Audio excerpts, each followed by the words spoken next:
तो हेलो दोस्तों, आप सभी का स्वागत है मेरी एक अनदर न्यूज वीडियो में। आज अपन तुर्की और इजराइल से रिलेटेड न्यूज होने वाली, क्या है क्या नहीं है। मिडल ईस्ट एक ऐसा इलाका जहां दुश्मनी पीढ़ियों तक चलती है, जहां दोस्त रातों रात दुश्मन बन जाते हैं, जहां हर चाल एक जंग की नींव रखती है। क्या है, हम आप बात करेंगे दो देशों के की। इजराइल और तुर्की, ये दोनों देश क्या है क्या नहीं कर रहे हैं, अभी मैं आपको बताने जा रहा हूँ। एक यहूदी राष्ट्र, दूसरी मुस्लिम दुनिया का सबसे ताकतवर नाटो देश। आज इजराइल देश को इजराइल के बाद सबसे बड़ा रणनीतिक खतरा मानने लगा है, वह है तुर्की। लेकिन सवाल यह है, जब कभी दोस्त थे, जब दोनों की सेनाएं साथ ट्रेनिंग करती थी, जब तुर्की पहला मुस्लिम देश था जिसने इजराइल को मान्यता दी, तो फिर सब कुछ बदल कैसे गया, मैं आपको ये बताऊं। 1949 जब तुर्की बना इजराइल का दोस्त, साल 1949, इज इजराइल नया नया बना था, चारों तरफ अरब दुश्मन थे, और उसी समय एक मुस्लिम देश ने आगे बढ़कर कहा, why recognise the state of Israel. वह देश था तुर्की। यह मिडिल ईस्ट में एक ऐतिहासिक फैसला था। क्या है क्या, ये 1990 गोल्डन एरा ऑफ रिलेशंस। क्या है, मैं आपको 1990 के दशक में इजराइल और तुर्की के रिश्ते अपने चरम पर थे। मिलिट्री कॉर्पोरेशन, इजराइल एयरफोर्स को तुर्की एयर स्पेस से joint military exercises, Israel weapons तुर्की को एक्सपोर्ट, और इंटेलिजेंस अलायंस थी।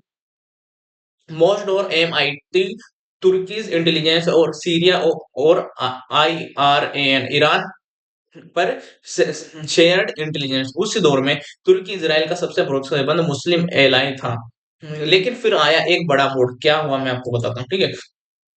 साल 2002 तुर्की में सत्ता में आए रिकेप टाइपी एर्दोगन, एक ऐसा नेता जो सेक्युलर तुर्की से इस्लामिक नेशनलिस्ट तुर्की की ओर ले जाना चाहता था। एर्दोगन की ideology neo Ottoman dream. Erdogan सिर्फ प्रधानमंत्री या राष्ट्रपति नहीं थे, वह खुद को देख रहे थे ओटोमन एम्पायर की के वारिस के रूप में। ओटोमन एम्पायर के वारिस के रूप में उनका सपना था तुर्की को मुस्लिम दुनिया का लीडर बनाना है, इजराइल को फिलिस्तीन का अवैध कब्जेदार दिखाना, अरब स्टेट का हीरा बनना। और से इजराइल की चिंता शुरू होती है। क्या है क्या नहीं, मैं आपको बताता हूँ। 2010 मैसिव मारमरा इंसिडेंट है। साल 2010 गाजा की ओर जा रहे तुर्किश एक्टिविटीज का जहाज मेवी मेरा इसराइल ने नेवी रेड किया। 9 तुर्की नागरिकों की जान चली गई। तुर्की भड़क उठे। एर्दोगन ने खुले मंच से कहा, Israel is a terrorist state, यहीं से दोस्ती खत्म और दुश्मनी शुरू। इसराइल की पहली रेड फ्लैग क्या था, मैं आपको बता देता हूँ। इसराइल की स्ट्रेटेजिक प्लानर्स ने नोट किया, तुर्की अब नेचुरल नहीं रहा। तुर्की ओपनली पैलेस्टीन हार्म्स समर्थक। एर्दोगन इसराइल को लिगिटेमसी नहीं देता। और सबसे बड़ा बड़ा सब और सॉरी और सबसे खतरनाक बात है, तुर्की के पास नाटो की ताकत, आधुनिक सेना और मुस्लिम वर्ल्ड में इन्फ्लुएंस है। Why Turkey is different from Arab enemies. Israel ने अरब देशों से कई जंग लड़ी है, लेकिन तुर्की अलग है। इसमें क्या है, मैं आपको ये बता देता हूँ। अरब कंट्रीज और तुर्की डिवाइडेड यूनाइटेड और वीक मिलिट्री और स्ट्रॉन्ग। जैसे कि अरब कंट्रीज के पास डिवाइड है, और तुर्की के पास अनटाइड है। और अरब कंट्रीज के पास वीक मिलिट्री है, और तुर्की के पास स्ट्रॉन्ग नाटो आर्मी है। और अरब के पास यूएस डिपेंडेंट है, और तुर्की इंडिपेंडेंट है। और अरब लिमिटेड टीच है, और तुर्की एडवांस्ड ड्रोन्स है। तुर्की कोई कोई इमोशनल दुश्मन नहीं है। तुर्की एक स्ट्रेटेजिक चैलेंजर है। इजराइल का डर है लीडरशिप ऑफ मुस्लिम वर्ल्ड।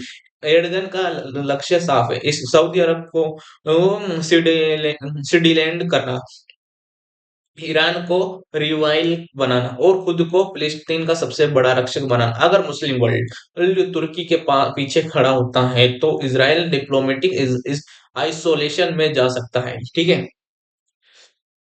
इसके और डिटेल में बता देता हूँ क्या है। एक एक फार्मर अली, एक पावरफुल मिलिट्री नेशन, एक आइडियोलॉजिकल एनिमी और एक future रिगो regional sorry regional leader. और इतिहास बताता है सबसे खतरनाक दुश्मन वही होता है जो कभी दोस्त रहा। ठीक है, इसको डिटेल में और बता देता हूँ क्या है क्या नहीं है। अगर इसराइल तुर्की टकराव को समझना है तो एक नाम को नजरअंदाज नहीं किया जा सकता। रिकेप टाइपी एर्डगन, यह सिर्फ एक राष्ट्रपति नहीं, एक आइडियोलॉजी है। और एक और यही आइडियोलॉजी इसराइल के लिए सबसे बड़ा खतरा है। एर्डोगन एर्डोगन एक नेता या मिशन क्या है मैं आपको ये बताता हूँ, ठीक है। एर्डगन की राजनीति सिर्फ वोट जीतने तक सीमित नहीं है, उसका उनका लक्ष्य है सेक्युलर तुर्की को पीछे छोड़ना और आज इस्लामिक आइडेंटिटी को केंद्र में लाना और तुर्की को मुस्लिम वर्ल्ड का नेता बनाना। इजराइल इसे यूं देखता है, एर्डगन मिडल ईस्ट का बैलेंस बदलना चाहता है और इस बदलाव में इजराइल सबसे बड़ी रुकावट है। और पॉलिटिकल इस्लाम बनाम जेविश स्टेट क्या है? मैं इसराइल खुद को परिभाषित करता है एक यहूदी राष्ट्र, लोकतांत्रिक और पश्चिमी समर्थक, जबकि एर्डगन की भाषा इस्लामिक जस्टिस, मुस्लिम यूनिटी और रेजिस्टेंस।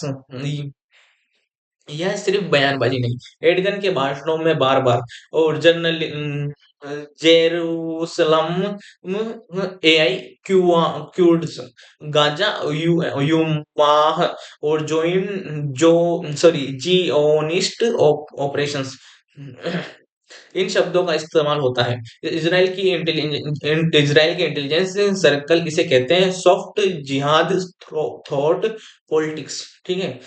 एर्डगन और हा- हा- हमास सबसे खतरनाक कनेक्शन क्या है मैं आपको बताता हूँ। हमास क्या है? गाजा में सत्ता इजराइल द्वारा घोषित टेररिस्ट ऑर्गेनाइजेशन। अराम्ड रेजिस्टेंस मूवमेंट क्या है? तुर्की का रोल क्या है? हमास नेताओं को तुर्की में शरण इस्तांबुल और हमास ऑफिसेज और फाइनेंशियल और पॉलिटिकल बैंकिंग। इसराइल का आरोप क्या है? सॉरी तुर्की हमास को सिर्फ समर्थन नहीं देता बल्कि उसे ऑप्शनल स्पेस देता है। इसराइल के लिए क्या अलार्मिंग है? अलार्मिंग क्या है मतलब क्या चेतावनी देता है, ठीक है। ईरान भी हमास को सपोर्ट करता है लेकिन तुर्की अलग। जैसे ईरान और सेंट सेंचेंड ईरान सेंचेंड और तुर्की नाटो मेंबर और आइसोलेट, जैसे ईरान आइसोलेट और नाटो इंटरनेशनल लेगिटिमेसी और ईरान शिहा एसाइज है और तुर्की सुन्नी लीडरशिप और ईरान में प्रॉक्सी वारफेयर है और तुर्की में डिप्लोमेटिक प्लस मिलिट्री है। तुर्की हमास को वैध राजनीतिक आंदोलन की तरह पेश करता है। ये क्या है मैं आपको अच्छे से बताता हूँ क्या है क्या नहीं है। यह इसराइल के लिए बहुत बड़ा खतरा है। इस्तांबुल हमास का सेफ हेवन। इसराइल की इंटेलिजेंस रिपोर्ट्स के अनुसार हमास के ही कई ऑपरेटर तुर्की में रहते हैं। साइबर ऑपरेशंस और फंड रेजिंग और प्लानिंग एक्टिविटीज। एर्डगन सरकार कहती है they are political representatives. Israel कहता है दे आर टेररिस्ट। क्या यह सॉरी यही टकराव की जड़ है। जेरूसलाम जेरूसलाम एडगम का भावनात्मक हथियार क्या है? जेरूसलाम सिर्फ एक शहर नहीं, यह एक श्याम बोल है। शम बोल है। एडगन बार बार कहते हैं जेरूसलाम इज आवर सिटी। इसराइल के लिए यह सीधी चुनौती है। तुर्की क्या कहता है मैं आपको बता। ईस्टर्न जेरूसलम में एनजीओज, इस्लामिक क्राइटिस एआई ए सॉरी ए एआई एक्वाजा नैरेटिव और ग्लोबल बनाना। इसराइल इसे कहता है इन्फ्लुएंस वारफेयर। क्या है मैं आपको बता देता हूँ। अरब वर्ल्ड में एर्डगन की लोकप्रियता क्या है मैं आपको। जब अरब लीडर्स इसराइल से रिश्ते सुधार रहे थे, तब एर्डगन इसराइल को ओपनली अटैक कर रहा था, खुद को फिलिस्तीन का असली रक्षक बता रहे थे। अरब स्ट्रीट का नेता, एर्डगन हीरो और इसराइल विलन। इसराइल को डर है कि तुर्की पब्लिक ओपिनियन को हमारे खिलाफ मोबिलाइज कर रहा है। सॉफ्ट पावर में से हार्ड थ्रेट तक क्या है, मैं आपको ये बता देता हूँ। शुरुआत स्पीचेस से हुई, डिप्लोमेसी से और एनजीओ से हुई। अब बढ़ रही है मिलिट्री प्रेजेंस सीरिया और लीबिया में, और ड्रोन डिप्लोमेसी और नेवल पावर ये हो रहा है। और इसराइल के डिफेंस एलायंस एनालिस्ट क्या कह रहे हैं, मैं आपको। तुर्की आइडियोलॉजिकल दुश्मन से स्ट्रेटेजिक दुश्मन बनता जा रहा है। इसराइल की सबसे बड़ी चिंता क्या है, मैं आपको। तुर्की प्लस हमास, तुर्की प्लस मुस्लिम ब्रदरहुड हुड, और तीसरा तुर्की लीडिंग सुन्नी ब्लॉक, और चौथा नाटो प्रोटेक्शन तुर्की को डायरेक्ट वॉर से बचाती है। डायरेक्ट वॉर से बचाती है, क्या पढ़ रहा हूँ यार मैं। यानी इसराइल तुर्की को ओपनली कन्फ्रंट नहीं कर सकता। इसराइल का इंटरनल असेसमेंट क्या है, मैं आपको। इसराइल इसराइल थिंक टैंक्स के अनुसार अगर इसराइल इमीडिएट थ्रेट है, तो तुर्की लॉन्ग टर्म एक्सटेंशनल चैलेंज है। क्या आइडियोलॉजी, लीडरशिप, मिलिट्री स्ट्रेंथ और लेगिटेमेंसी, इसका इसका और डिटेल में बता देता हूँ इसके बारे में, क्या है क्या नहीं है। तुर्की अब सिर्फ एक कंट्री नहीं रहा, यह एक नरेटिव पावर बन चुका है, और इसराइल जानता है narrative eventually eventually turn into war. क्या पढ़ रहे हो। गाजा फलस्तीन और इसराइल की रेड लाइंस क्या है, मैं आपको। अगर इसराइल और तुर्की के बीच टकराव का सबसे संवेदनशील और विस्फोटक मुद्दा कोई है, तो वह है गाजा और फिलिस्तीन। यही वह जगह है जहां तुर्की की राजनीति और इसराइल की सुरक्षा सीधे टकराती है। गाजा में इसराइल के लिए सिर्फ जमीन नहीं, सूर्यविवाल का सवाल है। गाजा स्ट्रीट सिर्फ 365 वर्ग किलोमीटर, लेकिन इसराइल की सिक्योरिटी डॉक्ट्रेन का केंद्र। यही यहाँ से रॉकेट अटैक, टनल वारफेयर और हमास की पूरी मिलिट्री स्ट्रक्चर। इसराइल के लिए Gaza as a content battlefield. तुर्की और गाजा ह्यूमैनिटेरियन या स्ट्रेटेजिक। तुर्की दावा करता है we support Gaza for humanitarian reasons, लेकिन इसराइल इसे अलग तरह से देखता है। तुर्की की गतिविधियां गाजा के लिए एड कॉन्वेज और हॉस्पिटल्स, पावर प्रोजेक्ट्स, और तुर्की एनजीओज की मौजूदगी। इसराइल पूछता है क्या यह मदद है या इन्फ्लुएंस बिल्ड करने की कोशिश। इसराइल की रेड लाइन क्या है, मैं आपको बताऊं। की हमास को किसी भी रूप में वैधता नहीं। इसराइल की नीति बिल्कुल साफ है। No no legitimacy, no recognisation, no tolerance. लेकिन तुर्की हमास नेताओं की खुली मुलाकात, उन्होंने रेजिस्टेंस लीडर्स कहता है यह इसराइल के लिए सीधी चुनौती है। गाजा में तुर्की प्रेसेस प्रेसेस का डर प्रेशर्स का डर, ठीक है। इसराइल के सिक्योरिटी सर्कल्स में चिंता। तुर्की टेररिस्ट के जरिए हमास की को राहत है, और इंफ्रास्ट्रक्चर प्रोजेक्ट का डुअल यूज। इंफ्रास्ट्रक्चर कवर के पीछे स्ट्रेटेजिक एनर्जी। इसराइल को डर है। आज एनजीओज, कल एडवाइजर्स, और परसों मिलिट्री प्रेशर्स। एआई एक्यूसा और भावनात्मक मोबिलाइजेशन क्या है। तुर्की का सबसे ताकतवर हथियार जर्नलिज्म नैरेटिव है। एर्दोगन के भाषण एआई एक्यूसा में एक sorry Al Aqsa is under threat. इसका अवसर ग्लोबल मुस्लिम आउटरीच और प्रोटेस्ट।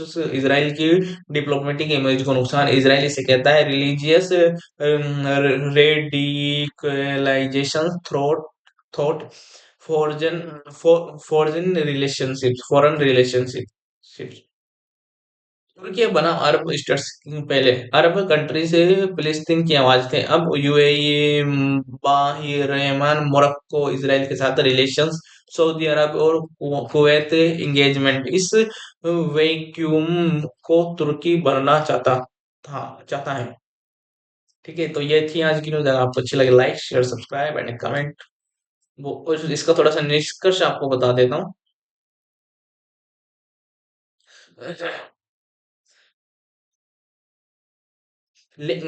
जहां जंग शायद ना हो लेकिन टकराव की कभी खत्म नहीं होगा। ठीक है, ये थी आज की न्यूज। लाइक शेयर सब्सक्राइब और कमेंट। मिलते हैं नेक्स्ट न्यूज वीडियो में। Tata bye.